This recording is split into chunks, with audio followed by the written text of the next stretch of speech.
বিএনপির বন্ধুগণ সংবিধান সংস্কার পরিষদের সদস্য হিসাবে ওনারা যে শপথ নেননি, এর মাধ্যমে জনরায়কে ওনারা বৃদ্ধাঙ্গুলি দেখিয়েছেন বলে আমরা মনে করি। এবং ইলেকশন ইঞ্জিনিয়ারিং নিয়ে যেটা বললেন, এটা নিয়ে দেশে বিদেশে ষড়যন্ত্র ছিল, এটা তো অনেকটাই পরিষ্কার।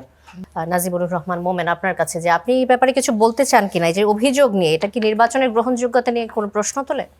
কিছুটা তো প্রশ্ন তুলেই দেয়। আমরা কিন্তু স্পেসিফিক অভিযোগ দিয়েছি, ইলেকশন কমিশনে অভিযোগ দিয়েছি এবং মামলাও কিন্তু প্রক্রিয়াধীন। যে 32টা সিটে আমরা বলেছি, আর এর বাইরেও আরও কিছু সিটের অভিযোগ আছে, কিন্তু 32টা সিটে আমরা স্পেসিফিক এলিগেশন দিয়েছি।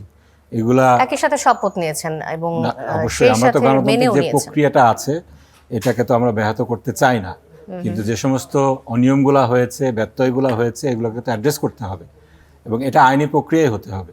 এই জন্য আমরা শপথ নিয়েছি, আমাদের কমিটমেন্ট জনগণের প্রতি যেটা আছে সেটাকে ফুলফিল করার জন্যই শপথ নিয়েছি। আমরা সংসদ সদস্য হিসাবে শপথ নিয়েছি, আমরা যে সংবিধান সংস্কার পরিষদের সদস্য হিসাবে শপথ নিয়েছি, কেননা জনগণ 2টা ভোট দিয়েছে, একটি হ্যাঁ ভোট এবং আরেকটি হলো সংসদ সদস্য হিসেবে আমাদেরকে নির্বাচিত করেছে।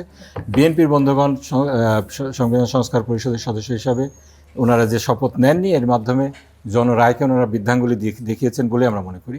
এবং ইলেকশন ইঞ্জিনিয়ারিং নিয়ে যেটা বললেন, এটা নিয়ে দেশে বিদেশে ষড়যন্ত্র ছিল, এটা তো অনেকটাই পরিষ্কার।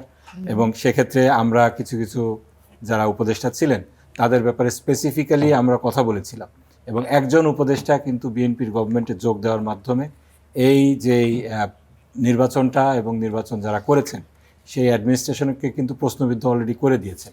এটার বিরুদ্ধে আমরা কথা বলেছি। তো এখানে বিষয়টা হলো অনিয়ম যেগুলো হয়েছে, এটার জন্য আমরা সরকারকে একেবারে আউটরাইট ফেলে দেওয়ার কথা বলছি না, এখনো আমরা নির্বাচনকে আউটরাইট রিজেক্ট করছি না, কিন্তু যেগুলো অনিয়ম হয়েছে সেগুলো অ্যাড্রেস হওয়া দরকার।